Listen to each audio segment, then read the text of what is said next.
WNST, Towson, Baltimore, and Baltimore Positive. We are merging the streams of sports at WNST and all other things, including cool old interviews with Van Halen types you can find out on the Music Classic at Baltimore Positive. Feel free to do that. We got old friends this week, and I love this Zoom thing because I'm not. Cincinnati's not coming here. He's not bringing me chili. I'm not taking him out for crab cakes or beer at the Inner Harbor. Paul Dehner has covered the Bengals, when they sucked and then when they were good and now when they sucked, and hopefully now that Joe Burrow's there again. There'll be better days and crab cakes ahead, dude, but plague time's weird. You're not coming to Baltimore. I'm not going to be at the game. Luke's going to be at the game this week. But trying to cover football during all this, at least you got a quarterback this year, right? Yeah, the team is interesting. It's been a fascinating offseason where the Bengals were a front page A1 storyline for a number of months leading up to the draft, and then people kind of forgot about him for a second. And now, as Burrow has kind of shown that he's the real deal pretty immediately here in Cincinnati, they're fascinating football again, which I gotta say, haven't seen a lot of that around here lately. So it's fun to be relevant and interesting. Well, okay, irrelevance comes later. You got to win a few more. Beat Baltimore, you're relevant, right? To be honest. But for the organization, and I've asked everybody in Cincinnati, just in case people were half asleep last year or into Lamar mania, and we're all watching the games now because what the hell else we have to do, right? The franchise. I spent some time with Marvin recently. It's been, a year and a half now. They have a quarterback. They were bad enough to get a really good quarterback, not bad enough to get a quarterback when there wasn't one, which, fortuitously, and I've said this all week, I like the quarterback in Southern Ohio more than I like the one in Northern Ohio. And while I'm on it, all of you Ohio people, vote in Ohio, vote in Kentucky. Okay, absolutely. That's my little American piece. But I've done that for everyone in Ohio, just in case any of your listeners listen. But you have the better quarterback to me for Baker Mayfield. I mean, I would rather be going to bed with your guy every night thinking about that for the next 5 years than whatever that thing is in Cleveland. Well, he doesn't have any bad tape yet, Burrow. I mean, so far he's got 4 of the best games you'll see from a guy in his rookie debut, ever, especially when you consider in the high degree of difficulty of no offseason, no preseason, no OTAs, all that stuff to come in. I mean, he's out here running empty sets and taking on blitzers and completing 66% of his passes. And he's legit. Here's the thing. He has legitimately, you can see it, gotten better every single week. And that's part of, he's a coach's son. He's an NFL guy. Like he's a football guy as far as has a real deep understanding of the game. He's super quick and picking stuff up. And, he'll make the mistake once, and every rep he takes, he becomes a smarter, more, calculating football player out there. And you can see the difference week to week. And that has shown in the stats as his efficiency has gone up. And he's attacked more down the field. And it's shown also in the win column. They went from tie to win. Nestor, they are probably 2 to 3 plays away from being 3-1, along with the rest of the Yeah, I mean, everybody's made that case, that they have been better than advertised, and hope is on the way. Maybe it's the Carson Palmer thing. And for your fan base, you've been through this. I mean, you've been through this a couple times with quarterbacks. We've had great fortune here in Baltimore. The one place they never go through this is Pittsburgh, right? Like there was Tommy Maddox, and then there's this guy, right? So, I think in places where it can be sold as such, and look, I've been coming to Cincinnati for 25 years. The Browns need to sell tickets. They need to sell hope. The Reds kind of are, doormatty for the most part. The Bearcats are the best team around. But when it comes to the franchise, people want to love the Bengals and Who Dey. And, I believe that, having eaten a lot of chili in your town. But they also, they're from Missouri at this point because they ain't never won. I mean, we've had a couple of parades around here, so it's a lot easier to buy into whatever John Harbaugh or Steve Bisciotti's selling. But where you are, I looked at this a couple weeks ago, and I'm like, doesn't take long. I mean, look at Jared Goff. Look at what happens when you have a quarterback. You can go from 2-14 to respectable pretty quickly. You need the quarterback. I mean, that's it. And here's the thing. Here's the bigger thing. I mean, the quarterback covers up organizational warts. I mean, the things that you do wrong organizationally, drafts that you miss, and there are both of those categories have a lot of files in them around here, can all be covered up, can all be tossed in the trash if you have the quarterback that makes up for it. You know, around here for a long time, it was, well, you got to get all the pieces to surround Andy Dalton, and you do that. Now, no one cares who the pieces are because you got number 9, because you got Burrow, and he's out here making plays no matter who he's throwing to. I mean, you know, we'll get into it, I'm sure, but, you know, A.J. Green is a shell of himself right now, and you got T. Higgins, who's a rookie, still trying to find his way out there. Tyler Boyd is great. They've got an offensive line who's a mess, and he's out here moving the ball. He's out here moving the ball. He's out here making plays. He is the guy that can cover up the failures, and they have that now, and that is the hardest thing in sports to get. And the fact that they have, and you have to stink really bad to get one, usually, or guess right. The NFL is set up for you, right? The NFL is set up for you. If you're bad enough, you can be good soon. And the Bengals were really bad at the perfect time. Paul Dehner has covered all things Who Day in the jungle of Cincinnati, and where I'm encouraging everyone to vote on both sides of the line. And, you know, I guess for your work and what you do, and I've asked all the sort of intimate beat writers whose livelihoods depend on this happening or not. I mean, I've been in the sports business my whole adulthood, since I was 15 years old. Sports stopped on March whatever for everybody. This has been a really weird time. I mean, run me through your 6 months, because sitting on the number 1 pick, all the uncertainty as to whether he was going to play, was any of that even real? That no. Somehow he was going to Eli Manning himself out of there? It was never real. And I was always really stunned. I mean, here's a perfect example I'll take you back to, Nestor. And did I see you at the Combine? I think I did. No, I did not go. I saw. You did not see me in Indianapolis this year. I would have remembered it. No, I've given it up because it's a really awful place to do radio, right? Yeah. And they have made it inhospitable. And by and large, with the turning over of the Billocks and the Lewises and the Ryans and the Schwartzes and those guys to this next rung of coaches, I don't have relationships to be out drinking all night, and I don't have a liver for it anymore. So yeah, no, it's hard to do. But the thing that was really interesting in Indianapolis was, I think everyone was really curious to hear Joe Burrow talk for the first time and answer. I had one question, and that was, if drafted, will you happily come play for the Cincinnati Bengals? Because there was this thing that had been put out there, which was contradicting everything that I had heard. That he would not, all that stuff was out there. And so I stood in front of his podium for 45 minutes before he was supposed to go, to make sure I was right in front. And I've watched you do that, by the way. I've watched and asked it, and he said, of course I'm going to, what am I going to do? Not play? Of course. Your ass was and Charles and went on to talk right about how great it would be to do this, and how much he wants to go, he'd be cool with going to Cincinnati. None of that was real. And then I went back to my hotel after writing the story about how it's over, Bengals, Burrow's happening, because we knew the Bengals were going to take him. And that eliminated any thought that there would be shenanigans at the draft. And all over SportsCenter and the national stuff was how this looks like Burrow definitely doesn't want to go there. And I'm like, people are watching different things when you're just seeing or hearing what you want to see or hear.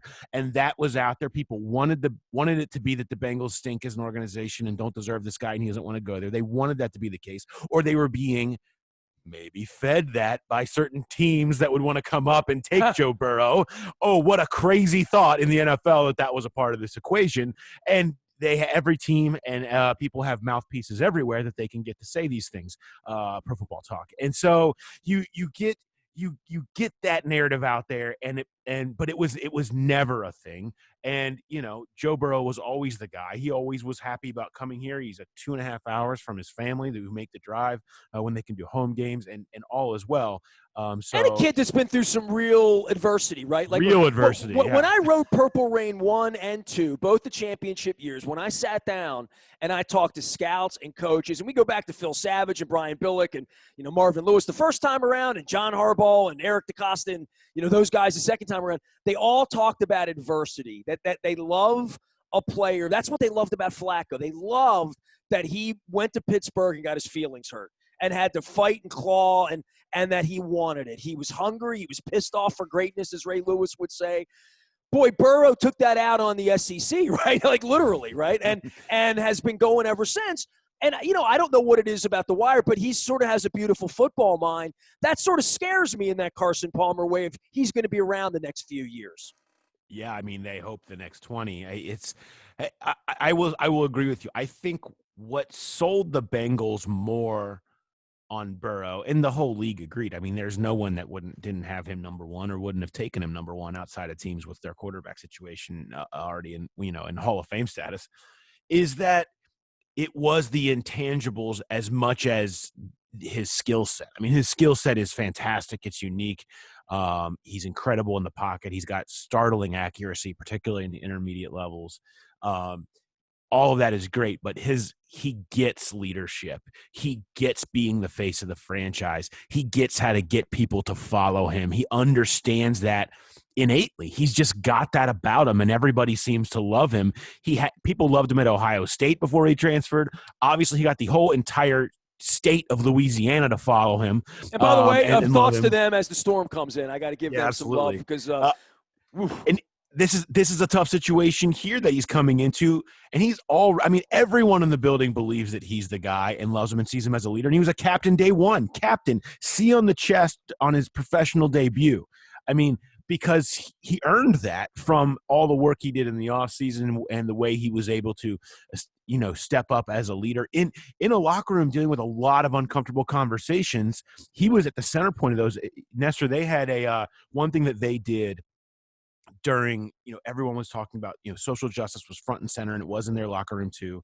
They had a lot, those days of conversation, canceling certain things they were doing, and they decided to take a walk to the underground, the Freedom Center here in Cincinnati, the underground Railroad Freedom Center, which is right on the banks, right down next to the stadium. I toured it during All-Star Week. Yeah, right? It's a fantastic place, and they went down there and they made as a team.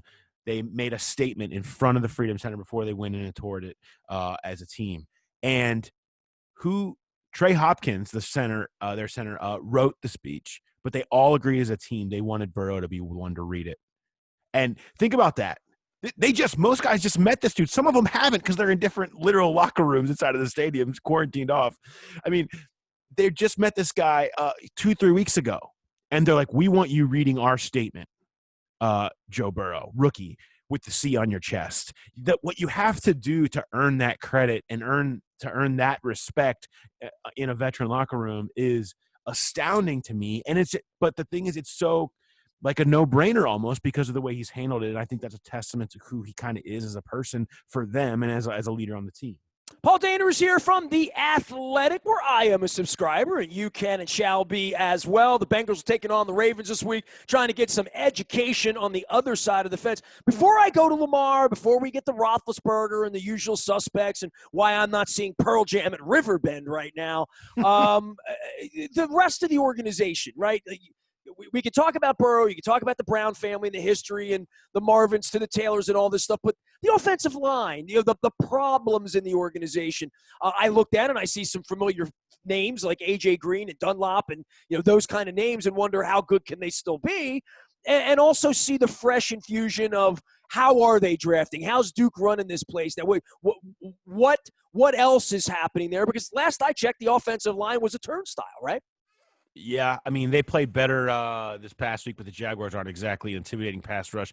The offensive line question is one we obviously asked throughout this offseason of, okay, you got the quarterback. Why are you not investing more in the line? And their response was, we did last year. And because they drafted Jonah Williams with the number 10 overall pick, and he missed his whole first year. So you feel like you did give a first round pick to your left tackle position. They traded up in the fourth round to take Michael Jordan out of Ohio State, who they really liked, and they felt they'd seen him make significant process over the course of a rocky first year. So they felt like they upgraded at left guard. They added Xavier Su'a-Filo at right guard, who they felt like was an upgrade over John Miller, who they had there last year, and is kind of a maybe a steadying veteran guy. Trey Hopkins they extended, who they thought played well. He took the job last year at center. He's maybe one of the smartest football players I've ever come across. They love his cerebral nature there. Bobby Hart is still at right tackle. I don't know why. But that is They defend him, though. I mean, they feel like he gets a bad rap. That's fine. The bottom line, you can only fix so many things in one offseason, I was told. They spent a lot of money in free agency on the defense. So their idea was, we feel like it's going to be better because of the improvement of the pieces and the addition of the draft picks from last year and all that stuff. Through the first 3 weeks, they played 3 of the best defensive lines in football. I will give them that. I mean, the Chargers, Bosa and Ingram and Myles Garrett, and then the Eagles are just, Fletcher Cox and Brandon Graham. Those are some of the best, most elite pass rushers in the game, and they tore them up. Against teams that have these kind of dominant pass rushers, they're in trouble because they can't stack up at this point there. But if they can get a team like the Jaguars, or any team that comes in and just maybe can't get as much pass rush or is struggling with that, they can do everything they want to do offensively, and the offense looks very good. I think they're going to spend money or draft picks on the line this coming offseason. For now, it's kind of just who they are, and they've got to find ways around it. And part of how they've done that, Nestor, is Joe Burrow running his LSU stuff. It's empty set, everybody out in the route, and Burrow knows where it's coming from, and he gets it out quick. That's what their offense has become. It's what he did at LSU. It's what he's great. His pocket presence. Well, that's what the smart coordinators are doing. Look at what we did here, right? You draft Lamar. No one else wanted him because no one else wanted to build it like that, right? Play to their strengths. So the way Baltimore did with Lamar is what the Bengals are doing with Burrow, just in the opposite way, right? Baltimore built it around the run game and his ability to run it and throw, all that stuff. You know that. You don't need me to tell you that. They're building it around Burrow's pocket presence and ability to see the field. So it's all empty. No one's running more empty than the Bengals right now. You'll see it on Sunday. I mean, it's everybody out and let Burrow navigate it because it helps mitigate the rush. You're going to bring rushers. He's just going to get it out over top of them. So they're trying to scheme their way away from the problems that they have. The problem is a 3 technique blowing by your guard almost untouched. It doesn't really matter what your scheme is. It's over. And that's the problem they've had. They've allowed way too much pressure right at the gut. Paul Dehner's here from The Athletic. All of our WNST coverage and the merger with Baltimore Positive brought to you by our friends at Raskin Global, empowering people to choose their financial future for over 33 years. Usually wearing the blue shirt. Leonard Raskin's on the front of the new Baltimore Positive. Let him and Raskin Global make your American dream a reality. Find them at RaskinGlobal.com or on Facebook. Blondell Miller Schuler, personal injury and workers' compensation lawyers. Todd Schuler's joining us as well. He's also on the front of Baltimore Positive. You can find them at damngoodlawyer.com, along with my pal, lifer pal, Mark Miller. They're helping people over in Essex, 410-687-7878. And literally, I was a few minutes late on this broadcast because Liberty Pure was actually here fixing my water heater, adding a few degrees for the winter months. Appreciate them. You can find them at acleanwater.com and 1-800-clean water. And we hope to have clear sailing as the Bengals come in and take on the Ravens this week. Every morning we wake up, Paul, and somebody's peeing dirty. President of the United States and all of his minions now COVID positive. I don't know where this thing's going, but I have a flight to Cincinnati later in the year, and all of it's so weird. And my audience has heard and read me talk about going down to Houston for no one and going down to D.C. the other day. Paul, I went to D.C. on Sunday about 9:30 in the morning. It's 36 miles, and there's no one on the highway, and they gave me the front parking pass because there's nobody at the stadium. I left the game when it ended, and I watched the Zoom on my phone in the car on the way home. Yeah. And literally I was listening on 495. I was on 295. By the time Lamar took 20 minutes getting to the podium, by the time Lamar got to the podium, I was literally looking at Baltimore. And I pulled in. I was in my condo at 4:52 in the afternoon on Sunday on a road game. So, right. That will never happen again, and it hasn't happened in a quarter of a century of me covering Ravens. I've missed 7 Raven games ever. I've been to 2 of the 4 they've played. I'm not going to the home game. I'll be in Philadelphia next week. It's hard to cover the game on TV from a media standpoint and not being able to see the secondary of the All-22. But it is absolutely surreal to be there. And it's – I can't even describe it, and I hope that this doesn't continue. And I know you've had people in Ohio to some degree at games because of your government. I hope I'm not – I hope this is a blip. I hope I'm writing books 20 years from now about what it was like those couple of games I went to when there was nobody there, because it's the weirdest freaking thing I can imagine. It's startling and it's frightening, and if we get used to it, And now we're one P test away from not playing this weekend for everybody, kind of, sort of, right? Yeah, I mean, as we get into, through camp, it was all going so well, and through the first couple of weeks of the season, I think everybody very much on their P's and Q's, and anybody that's gone back to work, or started to get back to normal life throughout this knows that at first you're very cautious and very careful and taking in every single thing but then after about a month, especially if there's no problems, you kind of let your guard down a little bit and relax a little bit. And I think that's what we're seeing in the NFL right now is okay, everything's going great. You get some relaxing a little bit. Well, this virus does not relax. It is relentless. And if you relax a little bit, you see what's happening now across the league. And every day you wake up and it's who's got positive tests and what games could potentially be postponed or delayed or whatever. And there's just that's just what we knew this season would be. You wake up every Sunday and say, "Are we playing today?" I mean, right. I mean, there was gonna be a anytime, anywhere, anyhow element that coaches had to take with their team to always be ready for whatever scenario is coming. It's gonna be different. It's maybe gonna be unfair. That's just what this year is. And I think everyone's learning that, and how hard this is actually gonna be to keep this virus out of the game and to keep everybody healthy and play these games. So, the key is, I mean, nobody needs me to tell anybody this, but I mean, it's about it looking like, one of these teams where you get one or two like Atlanta did and not like Tennessee does. You need one or two to happen and make sure that when it does get in, it doesn't get spread. You can't have this where you've got a week and a half and now, 10, 15 players all have it. It's like, you can't, because that is what throws the whole season off. And that's what you worry about. Paul Dehner's here from The Athletic, and he will not be traveling in this week. And home games, there have been some people. Give me a little vibe of the Cincinnati thing where, they didn't sell a lot of tickets, but there is something to do on Sundays now watching this guy, right? Yeah, I mean, there is. There's definitely something to do on Sundays. Is there a thought that they're going to get to 20 or 30%, that they're going to have 20,000 people in the stadium at some point?